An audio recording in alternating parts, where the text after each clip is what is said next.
para vocês é a figura do rei Luís XIV.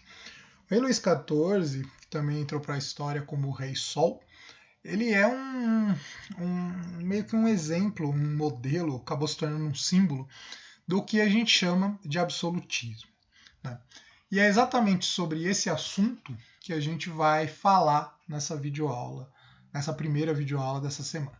Então, sejam bem-vindos a mais um vídeo, né, a mais uma semana de videoaulas. Essa semana são 2 videoaulas aí para vocês de primeiro ano. A gente vai falar nessa primeira videoaula sobre absolutismo. Então, vou resgatar algumas coisas bem rapidamente históricas para a gente entender sobre o absolutismo, para contextualizar o que eu vou falar na segunda aula, que é o pensamento do Thomas Hobbes. Então vamos lá. A gente estava falando de Grécia Antiga. A gente está dando um pulo de quase, 2000 anos. Aliás, é basicamente isso, né? Quando a gente pensa na questão política.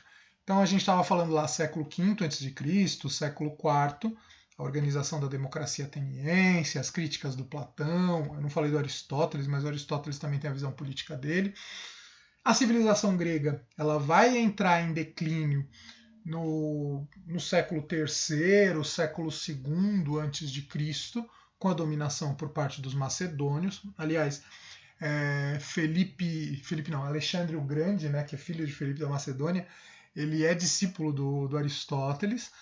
Depois, com a morte do Alexandre o Grande, o Império Macedônico cai num declínio, começa a entrar em declínio. Vem o apogeu do Império Romano, né, o apogeu de Roma e depois a formação do Império Romano. O Império Romano dura, aliás, a civilização romana dura mais ou menos 1000 anos. A queda do Império Romano se dá em 476 depois de Cristo. Com o Império Romano, com a queda do Império Romano, vem a formação da Idade Média. Começa o que a gente chama historicamente de Idade Média. É um período que há uma forte descentralização política do poder, por um lado, porque o poder se restringe a feudos e tal. Por outro lado, a gente tem o poder da igreja. A igreja se torna a grande instituição de poder. Também é um período que vai durar praticamente 1000 anos. Se a gente pega as datas historicamente, lá, 1476 depois de Cristo é vista como a data do fim da Idade Antiga. 1543, acho que é isso. 1453 é determinado o ano que é o fim da Idade Contemporânea, da Idade Média, que é com o fim do Império Romano do Oriente, né? Fim de Constantinopla, a queda de Constantinopla junto aos turcos. Essas datas aí não vêm tanto ao caso, né? Não é para mim, que nem sou professor de história de vocês. Mas isso mostra para a gente um processo que a gente começa a localizar um pouco as coisas. É a partir do fim da Idade Média, o começo da Idade Moderna, que importa aqui para a gente. Isso daqui foi só uma rápida retomada, talvez de coisas que vocês nem viram ainda, mas com certeza vocês vão ver até o fim desse ano, acredito eu. A Idade Moderna, ela é marcada por uma grande preocupação, ou de certa forma, por uma preocupação por parte dos reis, por parte da burguesia, por parte da nobreza, em enfraquecer o poder da igreja. E aí você vai ter o fortalecimento do poder do rei. É isso que vai ser chamado de absolutismo. Então, o que a gente vai ter? Entre o fim do século XIV, né, ou entre o século XIV e o século XVI, a gente vai ter a chamada formação dos Estados modernos. O que são esses Estados modernos? São as nações como a gente entende já hoje. A gente vai ter 4 principais países, as 4 primeiras nações que vão se formar nesse período. Portugal, que é o primeiro país que surge, Espanha, França e Inglaterra. Essas nações vão ser as que vão se lançar também lá para as grandes descobertas, né, para os grandes descobrimentos e tal, né, que é a colonização, que vai gerar inclusive a colonização do Brasil, começo da ocupação do território brasileiro lá em 1500, quando chegam os portugueses aqui. Esse processo de formação dessas nações vai trazer uma série de questões que eu não vou entrar no mérito aqui, para a gente não se perder muito, mas É também um momento de surgimento do capitalismo, que o capitalismo começa a se estruturar como forma de organização econômica que vai gerar a necessidade de uma centralização do poder fora do poder da igreja. Não dá para ficar mais no poder da igreja.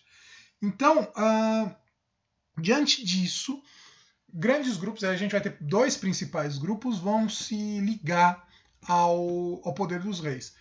A burguesia, que é um grupo que está enriquecendo, mas não tem muito poder político. É importante guardar essa informação, porque essa informação vai voltar daqui para frente, quando eu for falar das mudanças que o mundo vai passar ali a partir do século XVII, século XVIII. E a aristocracia, né, a classe proprietária de terras, herdeiras lá do feudalismo, os senhores feudais, que são ricos, principalmente ricos em propriedade de terra, e ao mesmo tempo também são influentes no poder. Os marqueses, os duques, esses cargos, esses títulos, de alguma forma representam esse período. Vai haver uma forte concentração de poder na mão do rei, né, exatamente para tentar minimizar o poder do Papa, o poder da Igreja. Tanto que a gente vê daqui, né, desses 4 países, 2, inclusive, fizeram reformas protestantes. Reformas, de alguma forma, ou criaram, ou apoiaram. No caso da Inglaterra, o rei acabou criando a própria igreja. Na França, surgiram lá os calvinistas, tal, que não foram por iniciativa do rei, mas tiveram apoio. Mas surgem grupos que, de alguma forma, vão se opor ao poder do Papa, ao poder da igreja. Portugal e Espanha acabavam sendo um pouco mais submissas ao poder do Papa. Mas vão concentrar o poder na sua mão. O rei tem total poder na mão dele. Né? Isso é o absolutismo. Esse tipo de governo, ele tem suas características. Então ele vai se estabelecer praticamente do século XV até o século XVIII. Claro que, né, vai mudar um pouco de país para país, mas basicamente do século XV, em alguns países ali, século XIV, até o século XVIII, então um período aí de 300 anos, 400, a gente vai ter o estabelecimento do absolutismo. Então o rei tem total poder na mão dele. A população são seus súditos. E aí não tem lá muita liberdade ante o rei. No absolutismo, o rei não divide poderes com ninguém. Ele pode ter ali, como eu disse, os duques, os marqueses, aquelas coisas todas, mas são mais como pessoas que o ajudam a administrar do que propriamente fontes, formas, divisões dentro do poder. Na próxima videoaula, não hoje, não dessa semana, na próxima, daqui 2 semanas, porque semana que vem não tem videoaula por causa do recesso, na próxima videoaula eu vou falar de Montesquieu. Montesquieu defende a ideia da divisão dos poderes. Isso vai ficar mais claro. Mas no absolutismo não existe divisão no poder. O rei manda. Quem o ajuda a governar simplesmente o ajuda. E se o rei por um acaso não estiver feliz com aquele cara, o rei vai lá e tira. Enfim, o rei tem total poder na mão dele. Exatamente pelo poder ser concentrado, há pouca possibilidade de questionamento do poder. Há uma ausência de liberdade de expressão. Não há cidadania, o indivíduo é súdito. Então, ou seja, cidadania, como a gente viu lá no primeiro vídeo desse bimestre, é a mesma coisa que política. É eu poder participar, eu poder dar minha opinião, eu poder criticar o governo, enfim, isso é cidadania. No absolutismo não existe cidadania. Existe a situação de eu ser súdito. Eu sou sujeito ao poder do rei. Se não existe cidadania, eu não tenho liberdade de expressão. Eu não posso me manifestar contra o rei. Um exemplo para a gente poder entender essa situação. O exemplo do Tiradentes é o exemplo mais claro. Quando o Tiradentes começa a fazer lá a sua movimentação para tornar o Brasil um país independente de Portugal, tornar o Brasil realmente um país e não uma colônia, a Inconfidência Mineira é vista aos olhos da coroa portuguesa como uma traição. Então, por isso que o Tiradentes, ele não foi julgado, até foi julgado e condenado, mas ele não foi julgado com ampla defesa, com direitos garantidos e nada disso. Ele foi julgado à morte. Os outros ali, os companheiros dele, todos foram condenados ao exílio, foram exilados, acho que todos para a África, mas o Tiradentes foi exilado. Não foi exilado, não, o Tiradentes foi preso, enforcado, esquartejado. Toda tentativa de se voltar contra o rei, né, de se fazer críticas, de se falar contra o rei, é vista como uma traição ao Estado. Tanto que eu comecei lá com a imagem do Luís XIV.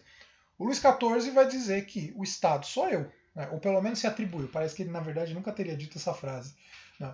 Mas se atribui que ele teria dito essa frase, l'état c'est moi, né? O Estado sou eu.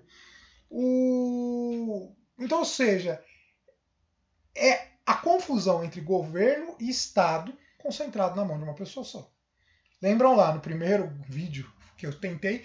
Eu passei praticamente todo o vídeo, espero ter conseguido, mas passei todo o vídeo tentando separar Estado de governo, porque é muito fácil da gente confundir. O governo é quem controla o Estado, mas o Estado é uma estrutura tal, né, que é mais ampla do que o governo.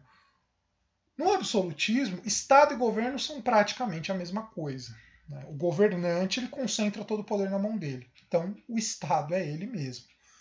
E um último ponto, para a gente terminando já esse vídeo, ele realmente não vai sair muito longo, qualquer crime contra o rei então é considerado um crime contra o Estado, já falei isso. As punições, praticamente não existem direitos aos súditos. Então, o fato de não existir cidadania também não existe direito. Direito é uma coisa que está associada à cidadania e vai estar muito associada à democracia, que a gente vai falar um pouco a partir dos próximos vídeos. E o poder muitas vezes é visto nesse tipo de sociedade como de origem divina. Então é a justificativa do poder divino dos reis. Não. Os reis têm um poder concentrado na mão deles porque eles são representantes de Deus na Terra. Aquilo que eu dizia. De alguma forma eles limitam existe ali a tensão, o poder da igreja e do Estado, o poder da igreja e do rei, mas de alguma forma a igreja, até porque começa a perder poder nesse período, a igreja vai em grande parte referendar, apoiar o poder dos reis, dizendo que os reis são designados por Deus, são apoiados por Deus e tal, são escolhidos por Deus para governar. Entender o absolutismo é importante para a gente entender o Thomas Hobbes, que eu vou falar na próxima videoaula, né, dessa semana, a segunda videoaula, e também para a gente entender o que vai vir daqui para frente, que é o iluminismo, né, que é o questionamento desse processo. Então, com isso, eu vou encerrando essa videoaula. Essa primeira, como eu disse, ela acabou ficando um pouquinho mais curta do que de costume. Na próxima videoaula, a gente vai falar do pensamento do Thomas Hobbes. Então, aqui eu encerro.